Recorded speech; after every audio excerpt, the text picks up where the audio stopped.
30 अक्टूबर को मनाया जाने वाला ये दिन राष्ट्रीय एकता दिवस नेशनल यूनिटी डे के रूप में समर्पित है। लेकिन इस बार ये और भी खास है क्योंकि ये उनके जन्म का 125वां वर्ष यानी 150वीं वर्षगांठ है। देश भर में प्लीज हमारे चैनल को लाइक और सब्सक्राइब जरूर कर ले। आज रन फॉर यूनिटी कार्यक्रमों का माता दृढ़ प्रशासक और सच्चे राष्ट्रनायक थे, जिनकी दूरदृष्टि ने एक बिखरे हुए भारत को एक सूत्र में पिरोया।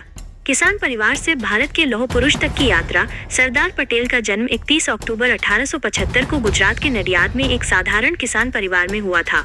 वे अपने माता पिता की चौथी संतान थे। केवल 16 वर्ष की उम्र में उनका विवाह हुआ और 33 वर्ष की आयु में उनकी पत्नी का निधन हो गया। जीवन के संघर्षों के बीच उन्होंने लंदन जाकर बैरिस्टर की पढ़ाई पूरी की और भारत लौटकर अहमदाबाद में वकालत शुरू की। उनकी ईमानदारी और न्यायप्रियता के कारण लोग उन्हें पटेल साहब के नाम से सम्मान देते थे। महात्मा गांधी के विचारों से प्रभावित होकर कहा, खेड़ा में सूखे की वजह से किसानों की हालत खराब थी, लेकिन ब्रिटिश सरकार ने कर माफ करने से इनकार कर दिया। पटेल ने इस आंदोलन का नेतृत्व किया और ब्रिटिश सरकार को किसानों के कर माफ करने के लिए झुकने पर मजबूर किया। यही वो क्षण था जब पटेल का नाम एक सशक्त जननेता के रूप में उभरने लगा। सरदार कैसे बने वल्लभ भाई पटेल?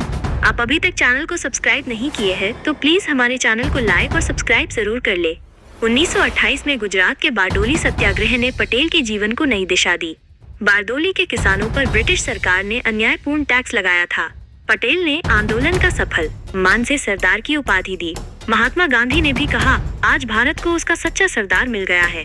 ऐसे पड़ा भारत के लौह पुरुष नाम। 1947 में जब भारत को स्वतंत्रता मिली तो देश के सामने सबसे बड़ी चुनौती थी 562 रियासतों को एक राष्ट्र में जोड़ना। कुछ रियासतें पाकिस्तान में शामिल होना चाहती थी, कुछ स्वतंत्र रहना।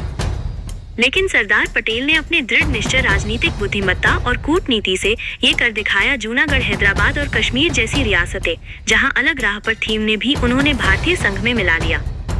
उन्होंने एक भारत का सपना साकार किया बिना किसी बड़े युद्ध के, सिर्फ संवाद और दृढ़ नेतृत्व से। इसी कारण उन्हें भारत का लौह पुरुष, आयरन मैन ऑफ इंडिया और भारत का बिस्मार्क कहा गया। एक भारत श्रेष्ठ भारत का सपना है जब हम सब एक धागे में बंधे रहे। आज जब भारत राष्ट्रीय एकता दिवस मना रहा है तो ये केवल एक श्रद्धांजलि नहीं बल्कि सरदार पटेल के उस एक भारत श्रेष्ठ भारत के विजन को याद करने का अवसर है। 2025 में जब उनकी 150वीं जयंती मनाई जा रही है तो ये सिर्फ अतीत की याद नहीं बल्कि एकता और राष्ट्र निर्माण की भावना को दोहराने का अवसर है। रन फॉर यूनिटी के जरिए देश एक बार फिर ये संदेश देगा, हम अलग भाषाएं बोलते हैं, अलग संस्कृतियां जीते हैं, लेकिन भारत की आत्मा एक ही है। ये जानकारी अच्छी है तो प्लीज हमारे चैनल को लाइक और सब्सक्राइब और शेयर जरूर कर ले।